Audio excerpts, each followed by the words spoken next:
ఈరోజు చేయబోయే టాపిక్ పేరు ప్రామిస్, కాల్ బ్యాక్, ఆ సింక్, ఆ వెయిట్. కొత్త కొత్త పదాలే, టెన్షన్ పడకండి, దాని ఎక్స్ప్లెనేషన్ ఇస్తాను. ఈరోజు మేబీ మనం నలుగురు గ్రౌండ్కి వెళ్ళాం క్రికెట్ ఆడడానికి, బట్ బాల్ మర్చిపోయాం. సో విశాల్ని బాల్ తీసుకురమ్మని పంపించాం. తను ఇక్కడికి వచ్చి లేదా సూపర్ మార్కెట్కి వెళ్ళి బాల్ తేవాలి. That will take some 15 to 20 minutes అవుతుంది.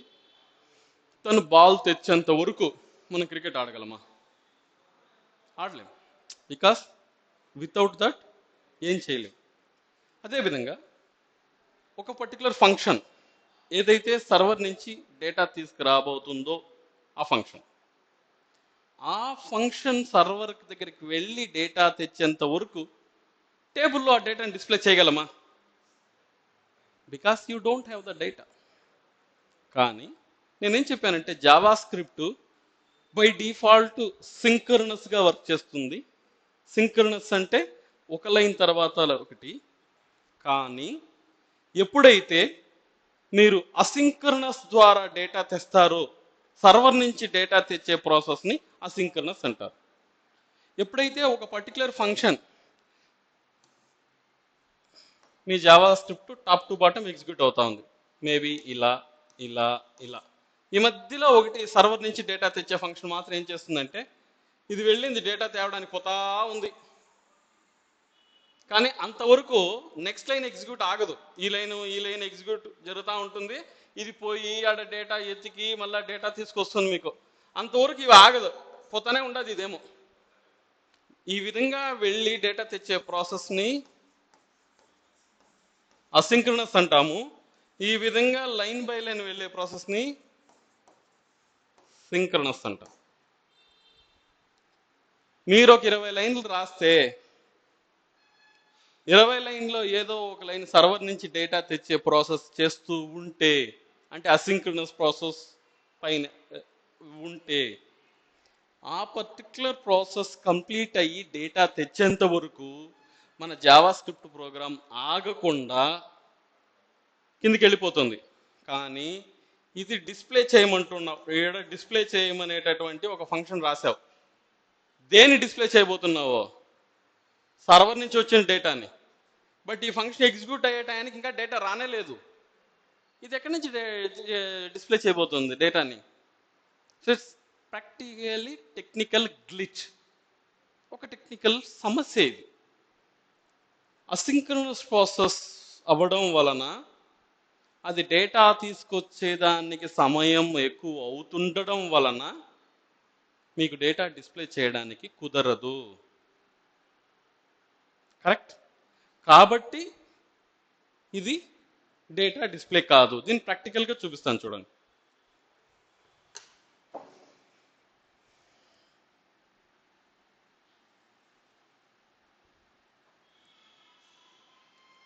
JS15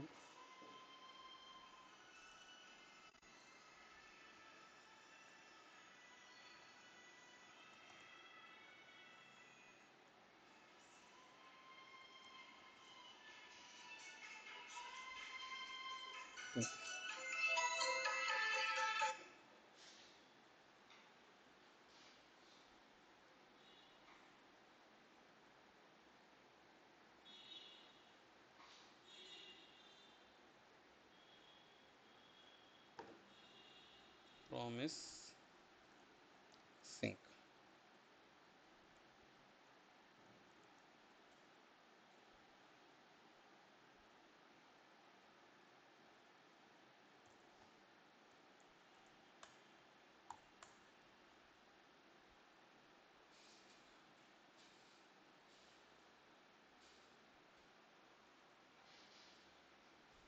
ఓకే, ఇక్కడ ఫంక్షన్ రైట్,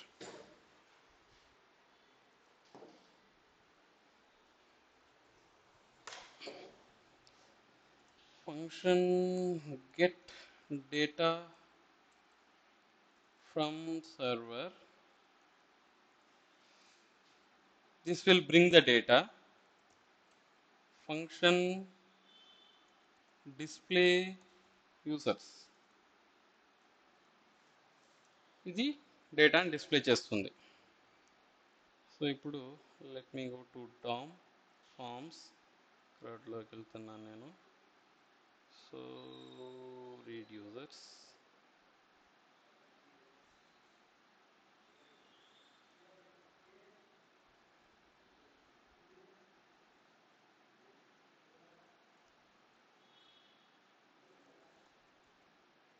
డిస్ప్లే యూజర్స్.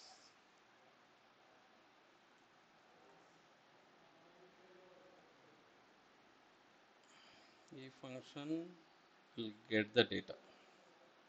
ఇవంతా నేను మీకు ఆల్రెడీ ఎక్స్ప్లెయిన్ చేశాను కాబట్టి I'm not at all going to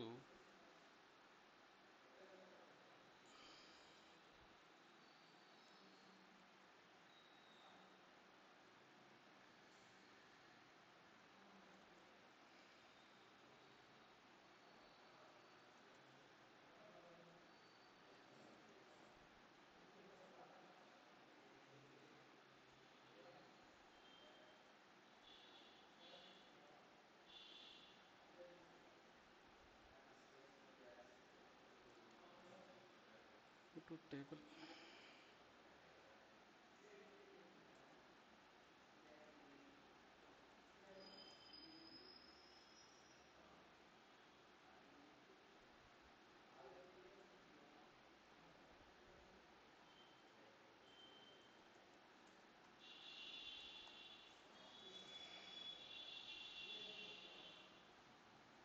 So where users equal to empty array, అక్కడ నుంచి డేటా వచ్చేసిన తర్వాత users equal to json.parse get data dot response. So now I am going to call this function. Okay, before that explain చేస్తాను చూడండి. First ఒక variable declare చేసుకున్నాను array users అని. Next ఒక ఫంక్షన్ క్రియేట్ చేశాను. ఆ ఫంక్షన్ ఏం చేస్తుంది, ఈ ఏపీఐ నుంచి డేటా తెచ్చి యూజర్స్ లోపల పెడుతుంది. బట్ ఇది అసింక్రనస్ ప్రాసెస్, టైం కన్జ్యూమ్ అవుతుంది దీనికి. ఓకే, ఇది తర్వాత యూజర్స్ని డిస్ప్లే చేయడానికి కావాల్సినటువంటి కోడ్ ఇక్కడ రాసుకున్నాను. ఇప్పుడు నేనేం చేస్తాను, ఈ ఫంక్షన్ కాల్ చేస్తాను, ఈ ఫంక్షన్ కాల్ చేస్తాను. నా అజంప్షన్ ఏంటి, జనరల్ అజంప్షను, ఈ ఫంక్షన్ డేటా తెచ్చేస్తుంది, ఈ ఫంక్షన్ డేటా డిస్ప్లే చేసేస్తుంది. ఇది జనరల్గా మనం అనుకునేటటువంటి థాట్ ప్రాసెస్. ఈ ఫంక్షన్ డేటా తేవాలి కదా, ఈ ఫంక్షన్ డేటా డిస్ప్లే చేయాలి కదా, కాబట్టి అప్లికేషన్ రన్ చేసినప్పుడు నాకు టేబుల్లో డేటా కనిపిస్తుంది అని మనం అనుకుంటాం. చూడండి ఇక్కడ, సో ఈ ఫంక్షన్ని కాల్ చేయండి ఇక్కడ. నెక్స్ట్ ఈ ఫంక్షన్ని కాల్ చేయండి ఇక్కడ.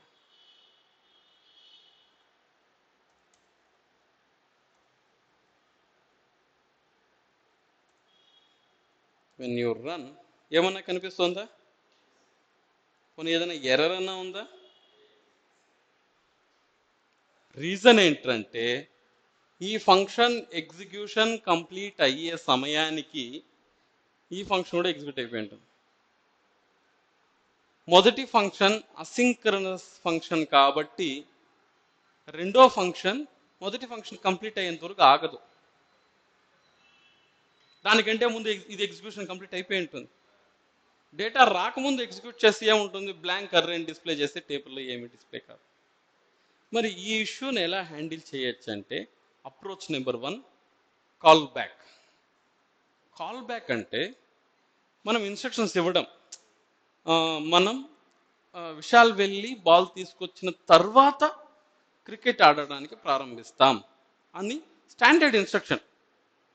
లేదా ఇక్కడి నుంచి బయలుదేరేటప్పుడే వెయిట్ చేద్దాం, విశాల్ బాల్ తెచ్చని తర్వాత ఇక్కడి నుంచి వెళ్దాం క్రికెట్ ఆడేదానికి అని. సో ఈ ఫంక్షన్ ఎగ్జిక్యూషన్ కంప్లీట్ అయిన తర్వాతనే ఈ ఫంక్షన్ ఎగ్జిక్యూషన్ స్టార్ట్ చేయాలి. అలా చేయడానికి approach number 1 is call back. Call back అంటే ఏంటంటే సీక్వెన్షియలీ ప్లాన్ చేసుకోవడం. ఇది అయ్యాక ఇది, ఇది అయ్యాక ఇది, ఇది అయ్యాక ఇది.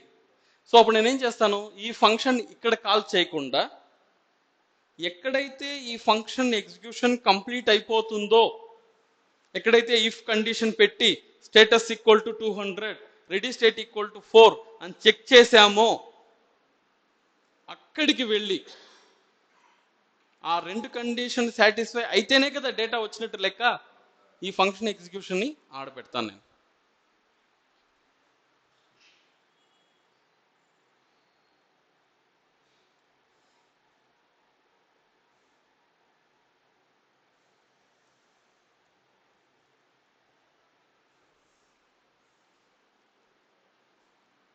So you have to organize in such a way that let this data come, then we will call this function. అలా చేయడాన్ని కాల్ బ్యాక్ అంటారు. లేదా కాల్ బ్యాక్ని ఇంకో విధంగా కూడా డిఫైన్ చేస్తారు. అదేంటంటే మనం డైరెక్ట్గా ఇలా వెళ్ళి కాల్ చేయకుండా ఈ ఫంక్షన్ పేరుని దీని లోపల ఒక ఆర్గ్యుమెంట్గా పంపించి, ఫంక్షన్ పేరుని ఆర్గ్యుమెంట్గా పంపించి ఇక్కడ తీసుకొని తర్వాత దాన్ని కాల్ చేయడం. ఒక డెఫినేషన్ ఏంటంటే organizing a function one after one is called call back, or you can send that function as argument to another function, then you can use this. Clear? So either way it is correct, but basically డేటాని manipulate చేసేటటువంటి process ఇది. Data వచ్చిన తర్వాతనే నీ manipulation start అవ్వాలి. Display చేసే process data వచ్చాక జరగాలి. Is that clear? Any doubt? Perfect. Now the second approach is కొంచెం టిపికల్. నార్మల్గా ఒక ఫంక్షన్ లోపల ఇంకో ఫంక్షన్ పంపించడం, ఆ ఫంక్షన్ ఎగ్జిక్యూట్ చేయడం, ఇవంతా కొంచెం టీడీఎస్తో సంబంధించుకున్న కొంచెం కాంప్లికేటెడ్ అనిపించింది జనాలకి. తర్వాత ఏం చేశారంటే వాళ్ళు జావా స్క్రిప్ట్లో ఒక న్యూ ఫీచర్ని యాడ్ చేశారు. ఆ న్యూ ఫీచర్ పేరు ఏంటంటే ప్రామిస్. ఈ ప్రామిస్ అనేటటువంటిది ఒక బిల్ట్ ఇన్ మెకానిజం, ఒక built in topic, built in feature. దీంట్లో డేటా వచ్చిన తర్వాత నువ్వేం చేయాలి, డేటా రాకపోతే నువ్వేం చేయాలని ఫస్టే కాన్ఫిగర్ చేసేస్తావు. డేటా వచ్చిన తర్వాత ఏం చేయాలి, డేటా రాకపోతే ఏం చేయాలి అంటే promise is a built in object which handles success and failure. Success means you have successfully got the data. Failure means your network, you had some issues, you don't have the data. So promise is an inbuilt feature. Promise means inbuilt feature which handles both success and failure. So దీనికి ఒక standard Sintex ఉంది ప్రామిస్ని create చేసే Sintex. So మీకు కాస్త promise రాసే విధానంలో కొంచెం confusion ఉన్నా ఒక 5 సార్లు 10 సార్లు మీరు రాస్తే మీకు అర్థమవుతుంది. But promise main reason data రాకుండా డేటా వచ్చే ప్రాసెస్ డిలే అయితే దాన్ని ఎలా హ్యాండిల్ చేయాలి. ఇన్ని రోజులు మనకు కాల్ బ్యాక్ ద్వారా ఒక ఫంక్షన్ లోపల ఇంకో ఫంక్షన్ పెట్టి పాస్ చేసేస్తూ ఉంటుంది. అలా కాల్ బ్యాక్ ద్వారా కాకుండా డేటా వచ్చిన తర్వాత కూడా ఎగ్జిక్యూట్ చేసేదే promise. So let me show this syntax for you.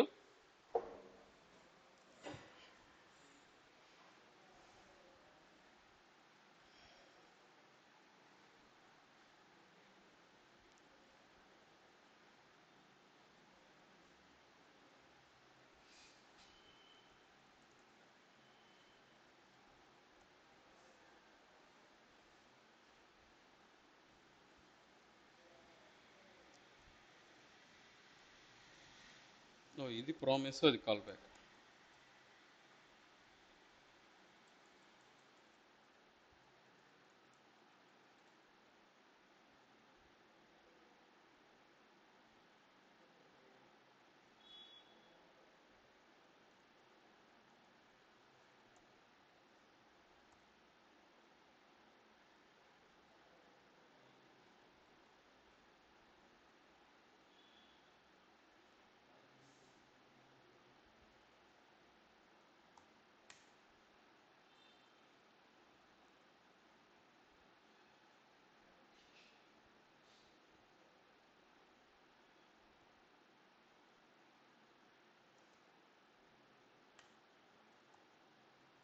Okay, same code తీసుకుంటాను నేను. ఒక ఫంక్షన్ డేటా తెస్తుంది అంటే ఫస్ట్ ప్రామిస్ ఎక్స్ప్లెయిన్ చేసేసి మళ్ళీ తెస్తున్నాను. వేర్ న్యూ సమ్ ప్రామిస్ లేదా promise example equal to new promise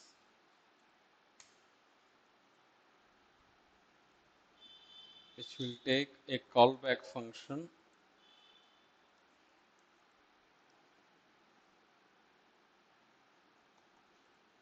resolve and reject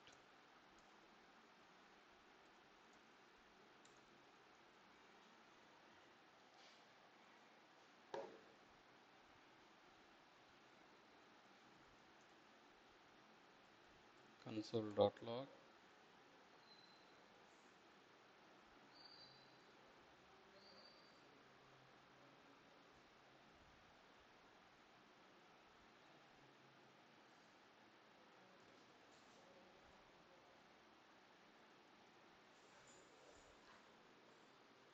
so ఇది ప్రామిస్ని create చేసే విధానం. ఇది జావా స్క్రిప్ట్.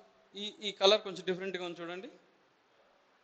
ఇది ఆల్రెడీ జావా స్క్రిప్ట్ వాళ్ళు డెవలప్ చేసి ఇచ్చినటువంటి ప్రామిస్. సో ఈ ప్రామిస్ లోపల ఒక ఫంక్షన్ పాస్ చేయాలి మనం, కాల్ బ్యాక్ ఫంక్షన్. ఆ ఫంక్షన్లో రిజాల్వ్ రిజెక్ట్ అనే వర్డ్ పాస్ చేయాలి. రిజాల్వ్ అంటే సక్సెస్, రిజెక్ట్ అంటే ఫెయిల్యూర్. ఓకేనా? సో ఎలా చెప్పాలి అంటే, సపోజ్ మనం ఇన్స్ట్రక్షన్స్, ఇప్పుడు నేను మీకు ఇన్స్ట్రక్షన్స్ ఇచ్చాను చూడండి. విశాల్ వెళ్ళాడు బాల్ తేవడానికి. ఒకవేళ కానీ విశాల్ బాల్ తెస్తే let's play cricket. By chance ball తేకపోతే let's go to a movie. If it is success, let's do this. If it is failure, let's do this. This is success.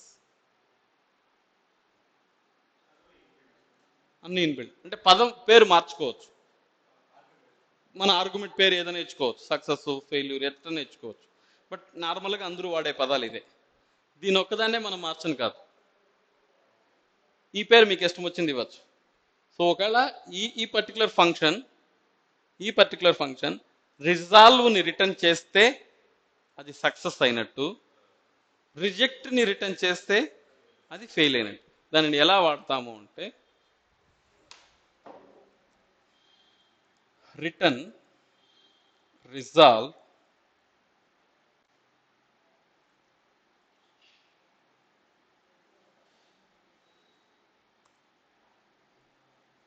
Promise example dot then ఒక call back function,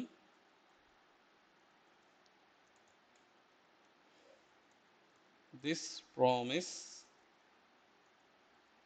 is success dot catch ఒక call back function console.log. this promise is failure.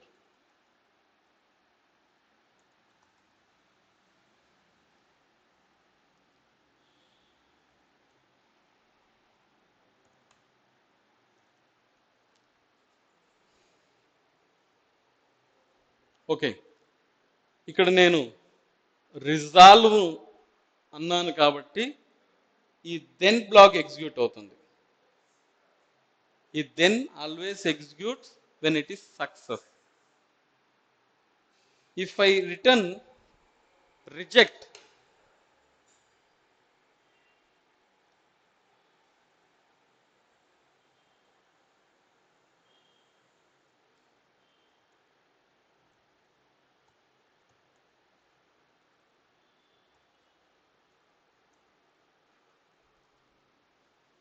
If it is rejected, failure అవుతుంది.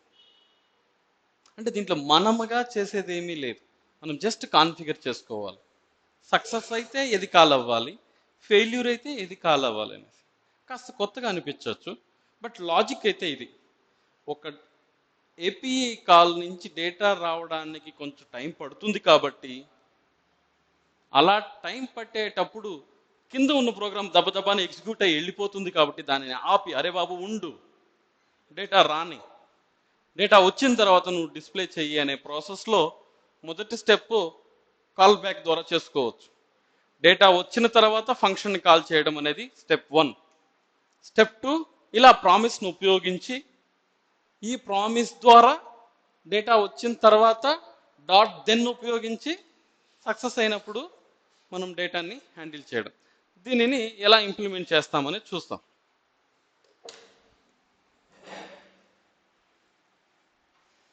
So let me comment this code. Function get data from server.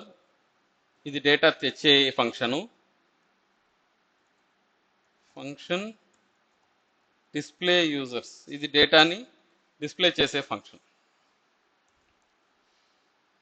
Okay, ఎప్పుడైతే promise ఉపయోగిస్తామో previous ఎగ్జాంపుల్లో మనం ఏం చేసాము, డైరెక్ట్గా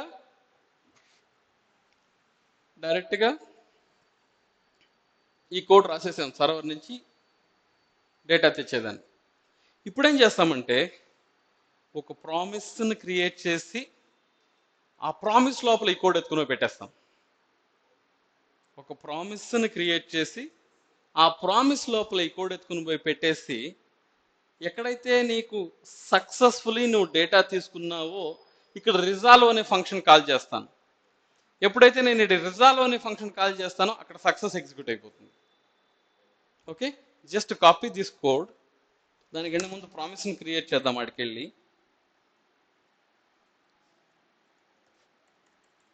return new promise, దీని లోపల ఒక కాల్ బ్యాక్ ఫంక్షన్. ఇదేం తీసుకుంటుంది, రిజాల్వ్ రిజెక్ట్ తీసుకుంటుంది. ఇప్పుడు ఇది మొత్తం ఆల్రెడీ మీకు తెలిసిందే డేటా తెచ్చే ప్రాసెస్. ఇక్కడ డేటా వచ్చిన తర్వాత నేనేం కాల్ చేస్తాను, రిజాల్వ్.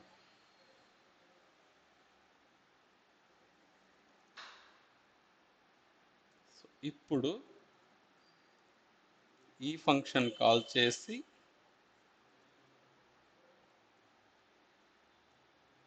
Dot then. చూడండి, ఎప్పుడు కానీ ఏ ఫంక్షన్ అయితే ప్రామిస్ని రిటర్న్ చేస్తుందో, ఏ ఫంక్షన్ అయితే ప్రామిస్ని రిటర్న్ చేస్తుందో ఆ ఫంక్షన్ని మీరు ఎగ్జిక్యూట్ చేసేటప్పుడు డాట్ పెట్టిన వెంటనే దెన్, క్యాచ్, ఫైనల్ అనే బిల్ట్-ఇన్ మెథడ్స్ ఓపెన్ అయిపోతాయి. చూడండి,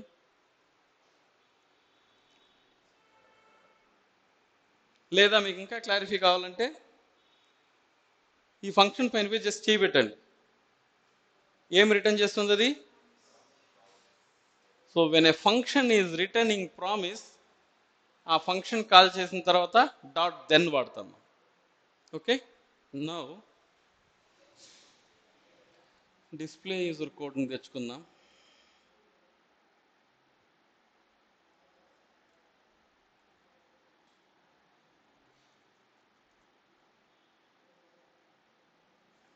డాట్ దెన్ ఒక కాల్ బ్యాక్ ఫంక్షన్, దీని లోపల డిస్ప్లే యూజర్స్.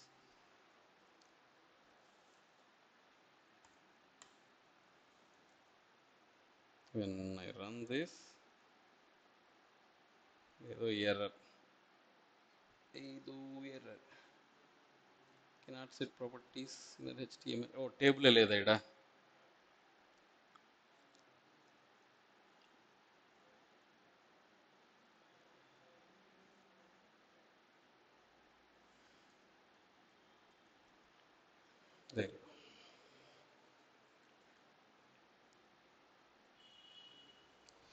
ఏం చేసే మనం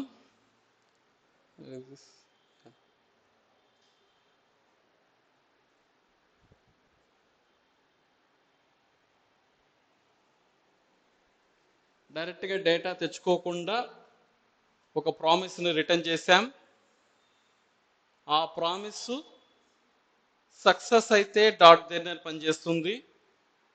వాటిని ఫెయిల్ అయిపోతే డాట్ క్యాచ్ పనిచేస్తుంది. Like this dot catch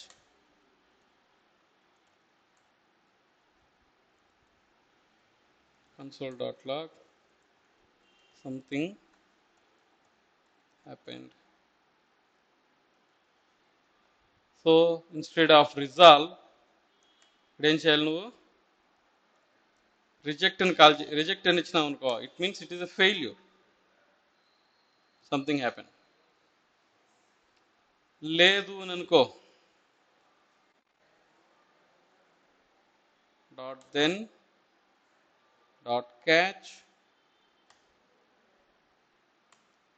dot finally.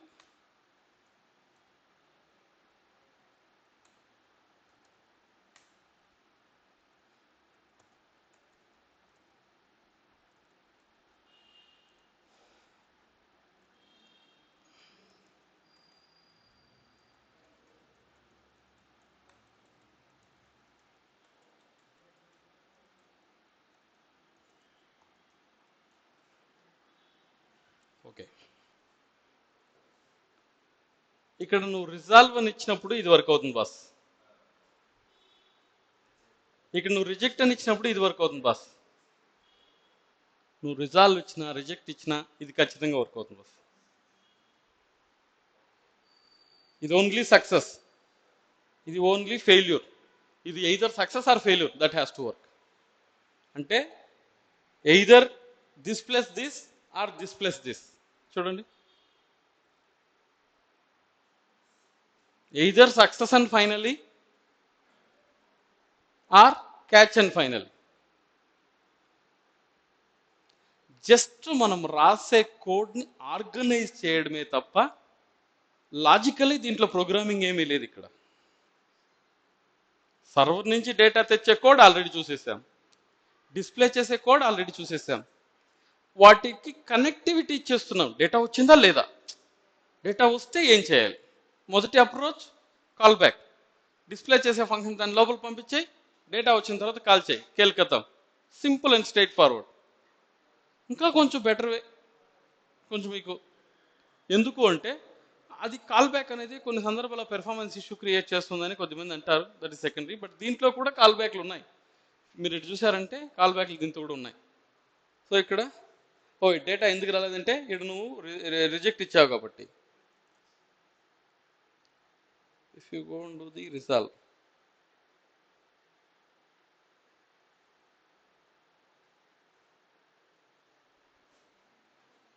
Okay, even then execution completed.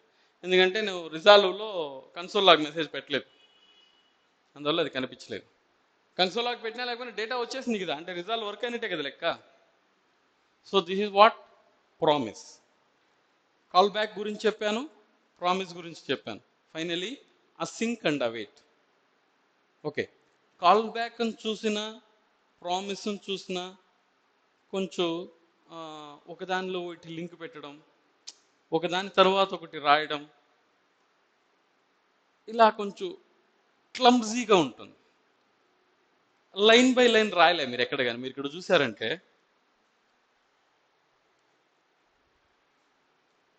ఇది దాని తర్వాత ఇది, దాని తర్వాత ఇది అని కొంచెం డాట్ దెన్ డాట్ క్యాచ్ ఉపయోగించి రాశారు. అసింక్ అండ్ అవైట్ ఏం చేస్తుంది అంటే మొత్తం కోడ్నే కంటికి సింక్రనైజ్ లాగా కనిపించే చేసేస్తుంది. అంటే మీకు అక్కడ ఇంత క్లమ్సీనెస్ ఉండదు. ఎంత సింపుల్గా కంటికి కనిపిస్తుంది అంటే, సార్ మరి దీని ఏదో మీరు ఫస్ట్ చెప్పు ఉండొచ్చు కదా, మీరు ఇంత తల తిప్పి ఇంత మీ చేసేసి లాస్ట్కి ఇది ఎందుకు వస్తారంటే అన్ని అప్రోచ్లు తెలుసుకోవాలి. ఇప్పుడు చూడండి అసింక్ అండ్ అవైట్ ఎలా ఉంటుందో. మొత్తం సేమ్ కోడ్లో ఏం మార్పు ఉండదు.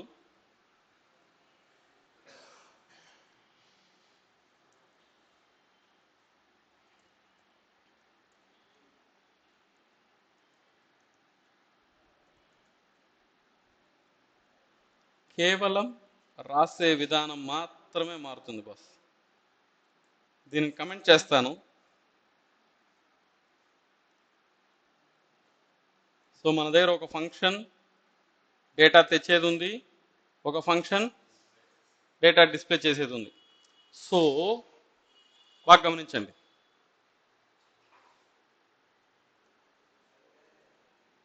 ఒక ఫంక్షన్ డేటా తెస్తుంది అసింక్రోనస్ ప్రాసెస్, ఒక ఫంక్షన్ డిస్ప్లే చేస్తుంది సింక్రోనస్ ప్రాసెస్. దీన్ని ఇంతసేపు మనం ఎలా హ్యాండిల్ చేసాము, ఒక కాల్ బ్యాక్ అని ప్రామిస్ అనేసి వివిధ విధాలుగా హ్యాండిల్ చేసాం. ఇప్పుడు జావా స్క్రిప్ట్ వాడు 2 కీవర్డ్లు క్రియేట్ చేసి ఇచ్చేసాడు లేటెస్ట్ ఫీచర్లో, అసింక్, అవైట్. బ్రౌజర్కి మీరు ఇన్స్ట్రక్షన్స్ ఇస్తారు ఏమని, వెయిట్ చేయి డేటా వచ్చేంత వరకు, ఈ పర్టికులర్ ఫంక్షన్ లోపల నేను అసింక్రోనస్ బిహేవియర్తో హ్యాండిల్ చేయబోతున్నాను కాబట్టి నా డేటా వచ్చేంత వరకు ఆగు, తరువాతనే నువ్వు డేటాని డిస్ప్లే చేసే ప్రాసెస్ చెయ్యి. ఏ ఫంక్షన్ లోపలైతే మీరు అసింక్రోనస్ బిహేవియర్ని హ్యాండిల్ చేస్తారో ఆ ఫంక్షన్కి ముందు ఒక కీ వర్డ్ పెడతారు, అసింక్ అని. దట్ మీన్స్ బ్రౌజర్ దాన్ని చూసిన వెంటనే ఓహో ఈ ఫంక్షన్ లోపల అసింక్రోనస్ బిహేవియర్ ఏదో ఉంది, సర్వర్ కమ్యూనికేషన్ ఏదో ఉంది, సో నేను మిగిలిన ఫంక్షన్ని ఎగ్జిక్యూట్ చేసిన విధంగా కాకుండా ఈ ఫంక్షన్తో నేను డిఫరెంట్గా ఎగ్జిక్యూట్ అవ్వాలి అని ఫిక్స్ అయిపోతుంది. ఎంత ఎంత సింపుల్గా ఉంటుంది చూడండి. Async function handle get and display, ఓకేనా. Await get data from server,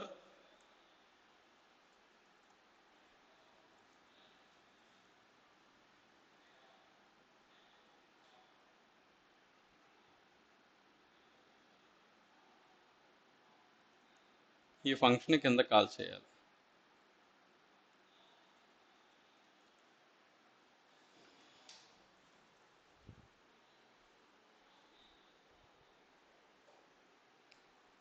నేనేం చెప్తున్నాను, ఈ ఫంక్షన్ లోపల అసింక్రోనస్ బిహేవియర్ ఉండే ఫంక్షన్స్ని హ్యాండిల్ చేయబోతున్నాను.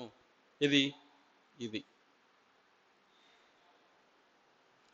ఈ ఫంక్షన్ ఎగ్జిక్యూషన్ కంప్లీట్ అయ్యేంత వరకు దీని జోలికి వెళ్ళకు. పొరపాటు నేను దీన్ని తీసేసాను అనుకోండి,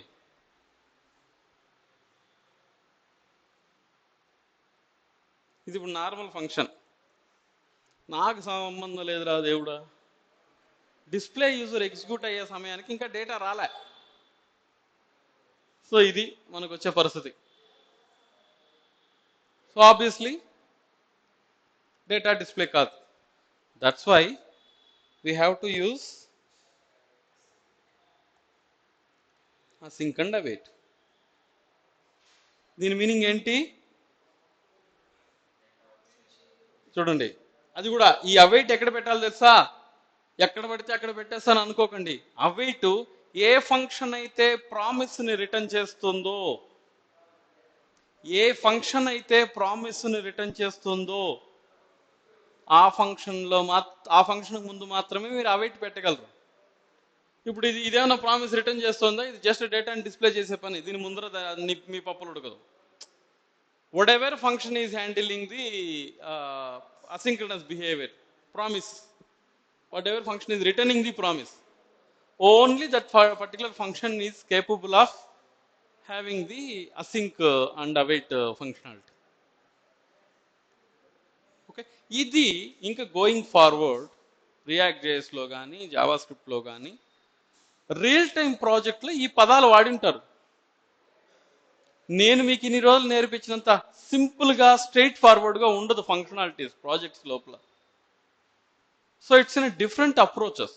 so that's why call back అంటే ఏంటి మీకు తెలిసి ఉండాలి, ప్రామిస్ అంటే ఏంటి మీకు తెలిసి ఉండాలి, అసింక్ అండ్ అవైట్ అంటే ఏంటి మీకు తెలిసి ఉండాలి. Call back stands for what you call arranging the sequence or executing a function after another function successful completion or ఎలా చెప్పాలి, arranging a functions one after one or sequence, making the sequence of execution for the functions, or send one function as an argument to another function, post some business logic, you can execute the second function. ఇది call back. Promise అంటే ఏంటి? Promise is a built in object which handles both success and failure. Okay, ఇంకో విధంగా చెప్తారు, promise అనేది వచ్చి promise ముందుండే function fail అవుతుందో సక్సెస్ అవుతుందో తెలియకుండా రాస్తాం మనం.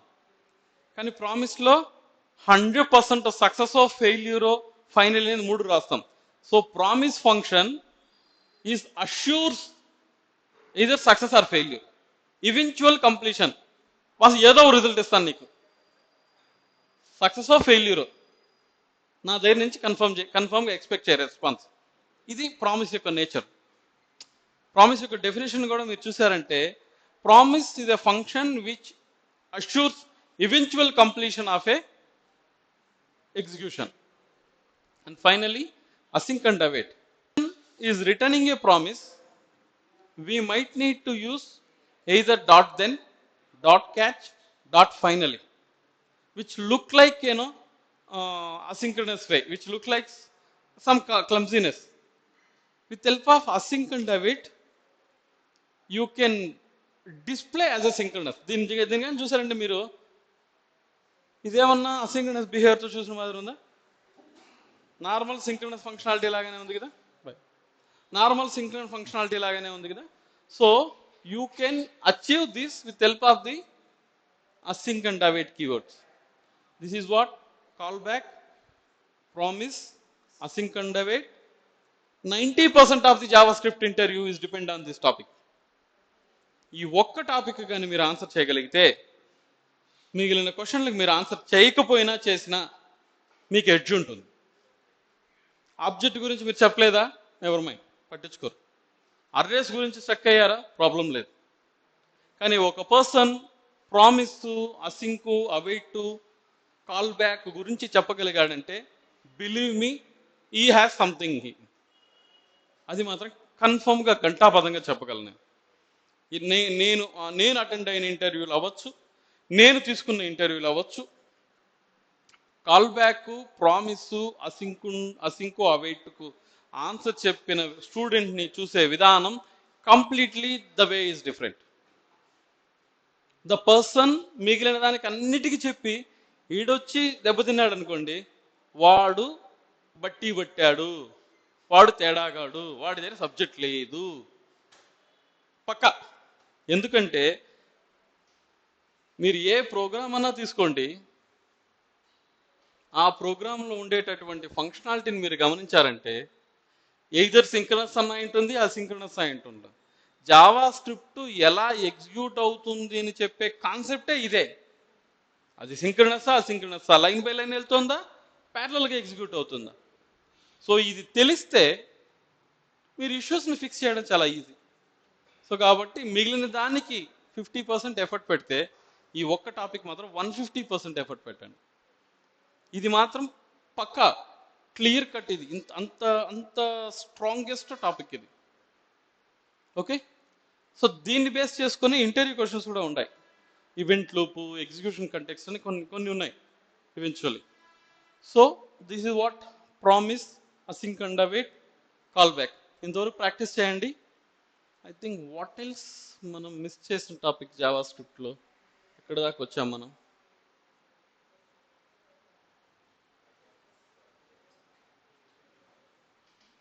రైట్,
సో వేరియబుల్స్ గురించి మాట్లాడుకున్నాం.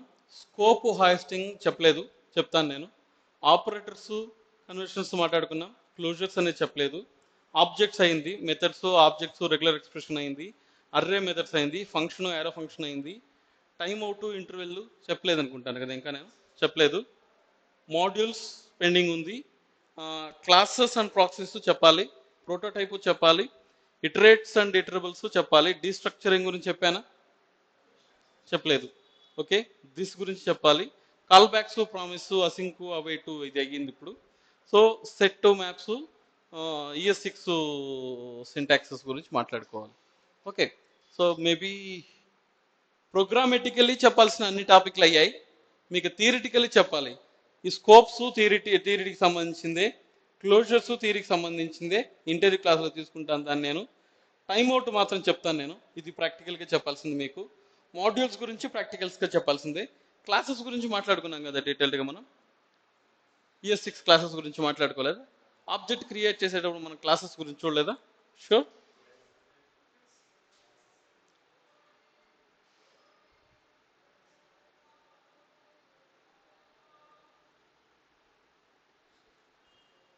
What is this? మర్చిపోయారా? క్లాస్ ద్వారా ఆబ్జెక్ట్ని ఎలా క్రియేట్ చేయాలి. బట్ ఓకే, ఇంకోసారి రిపీట్ చేస్తాను కానీ. So classes, prototype theory topic, iterators and iterables also theory, but some ఇది combination of both. The destructuring and spread, ఇది నేను చెప్తాను. ఇది ప్రాక్టికల్లీ చాలా most important thing. This keyword class గురించి చెప్పినప్పుడు దిస్ గురించి చెప్తాను నేను, interrelated. Call back, promises ఈరోజు అయ్యింది, అసింక్ అండ్ అవిట్ ఈరోజు అయ్యింది. Set to maps, ES6 syntaxes గురించి చెప్తాను నేను. మేబీ ఒక 4 to 5 సెషన్స్. ఈరోజు 6.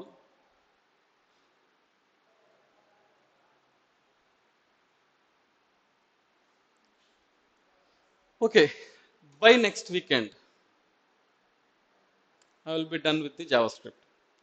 So maybe we can start React.js on 15th Monday.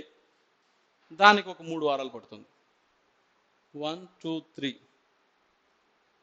Maybe August 5th అనుకోండి. August 5th we will be done with the React.js. Then ఒక 1 week to 10 days interview preparations, projects, interview preparations, requirements ఎలా ఉంటాయి.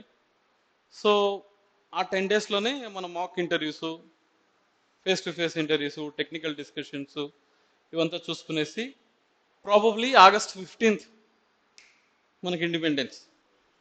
August 15th we will activate our resumes. But అవును, అంటే 60% JavaScript questions mandatory, 40% React JS. React జేఎస్కు JavaScript కంటే importance తక్కువ. Let's stop the record.